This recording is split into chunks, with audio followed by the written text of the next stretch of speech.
Hello and welcome to day 6 in my no cards build log. Today I increased my rank by 2 sub ranks. Basically yesterday I was Yeoman 4th class and today I'm Yeoman 2nd class. So I have I gained a total of 6 research points, but unfortunately I was only able to actually use 3 of them plus an additional point that I bought using gold. This is because I didn't get that next sub rank upgrade until just this morning. So anyway, covering what I completed for research. First off, I finished the Fletching research. It is completely maxed out now for increased bow production. The only way I can further increase my bow production past this is by researching weapon making, because that increases the productivity of all weapons, and also building the Fletcher's Guild in my parish. In addition to Fletching, let's move over here to military. I completed another point in command to increase my army size to 70. I noticed it was getting a little tight. I have a castle that continues to grow in size and it's going to require more troops. And command is really a good research to invest in regardless, because you're going to need that 500 army size sooner or later anyway. So if you're unsure of where you should be putting some points, it doesn't really hurt to invest in command, because whether you're attacking or defending, you'll probably want to have access to 500 troops. Finally, the last point I put into commerce. This will now allow me to trade with parishes within my same county. Now, in my unique situation, this is not all that useful because my county is very small. There are only 4 parishes in it total. But if you are playing yourself, most likely you'll end up in a bigger county. Okay, this is not very typical to end up in a small county like this, and I think it's important to open up the ability to trade with other parishes besides your own, because the stock market price on your own can crash relatively quickly if you have a lot of people in it. I sort of lucked out in this case. I didn't have this person, who also shares a parish with me, obviously is not very active, so they aren't trading with the parish.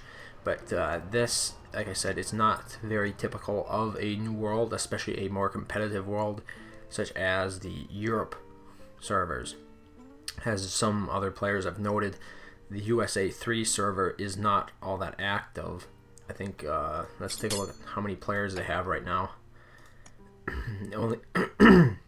They only have 4,343, and that is usually launch is when a server is at its peak in users. So it's generally it'll only go down from there, so we're not going to see anywhere near the same popularity as the Europe servers have. But that's sort of the payoff to trying to cover as many possibilities as you can with these little video logs. I don't consider it wasted research, because I'm going to need to research that anyway in order to research later on that allows me to trade with, say, this parish, which is across country borders. Well, enough on that. Let's take a look at the village and which buildings I completed. If you recall, yesterday I was still working on this apple orchard. Well, it is now complete, along with 2 other apple orchards, this one and this one. This brings me to a total of 13 apple orchards, which are supplying enough food to support a population of 55 peasants. In addition to the aforementioned 3 orchards, I also placed in a second marketplace and a fifth hovel. Now, once I put my premium token in play, I will be moving these hovels closer for better, for more peasants, let's say. The only reason I had them way out there to begin with is because I was sort of pressed for food and didn't want to overpopulate myself. So I think it's interesting. I mentioned that I completed the research now for the Fletchers. I maxed that research out. The amount of bows that I'm making now from only 2 Fletchers workshops are 23 per day. Now this far exceeds the current capacity of my armory, which is 10, so I'll likely be increasing stockpile or engineering research pretty soon to increase the capacity of all my stockpiles. I call them stockpiles generically because I'm not sure what do they call them in engineering. It just says increased storage space per goods type. So yeah, they don't have one term that covers all resources, but basically investing in engineering will increase the stockpile capacity for the stockpile, the village hall, the granary, the inn, and of course the armory, which I'm most interested in. Because if I'm making that many bows, I don't want to end up wasting them overnight, because even if I clear them out and then I spend 8 hours asleep, I might run into a situation where I just have too many bows and then they start going to waste because they won't fit in the armor anymore, and you don't want that to happen. I mean, you invested all this research into productivity to increase how many bows you're getting per day, and you don't just want that to go to waste. So it is a well recommended research in its own right when the time is appropriate. So looking at the current popularity, as I mentioned yesterday, it is trending downwards as far as events go, and right now I'm currently beset with -6 popularity from Drizzle.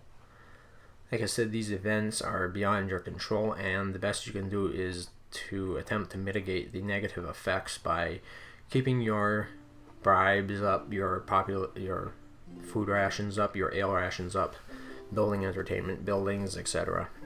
Make sure that your keep is enclosed now. Even if you didn't build a castle, I think you should, but if you didn't, make sure that it is enclosed after the 3rd day, because that's when the beginners event runs out, and after that you will be incurring a ever-increasing negative honor penalty for leaving it open.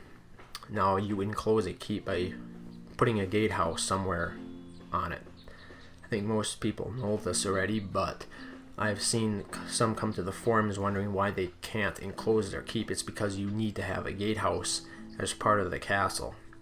If you cannot find where the hole is in your castle design, simply lower the castle like mine is, because the game defaults out with the castle like this, and it can be complicated to spot holes in your defense. So most of the time I run it in the minimized form.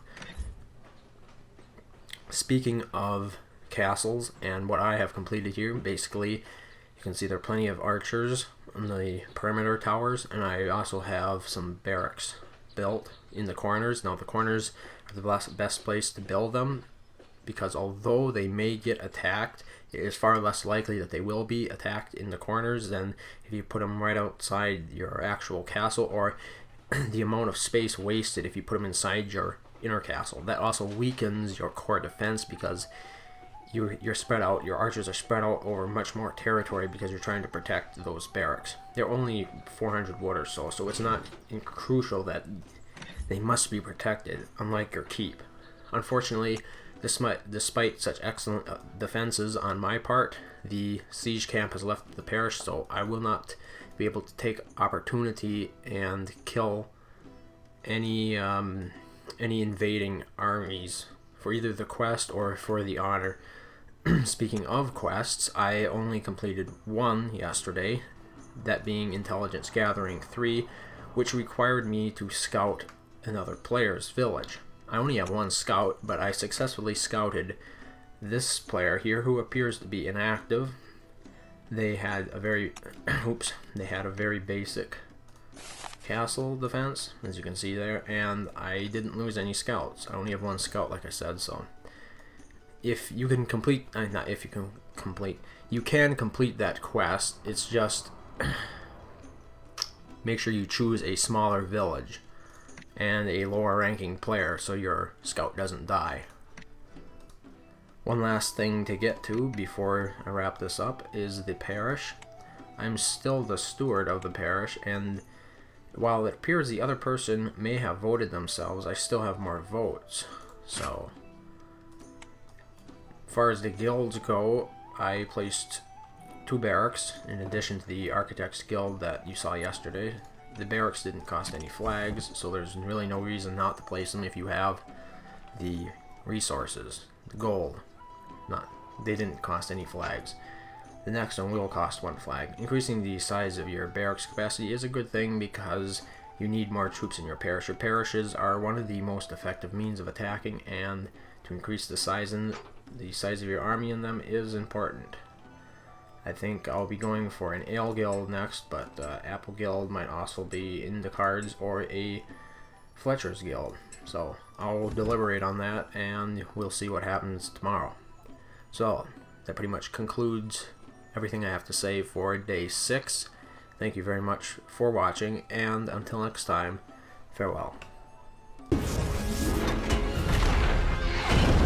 Stronghold Kingdoms. The battle has just begun.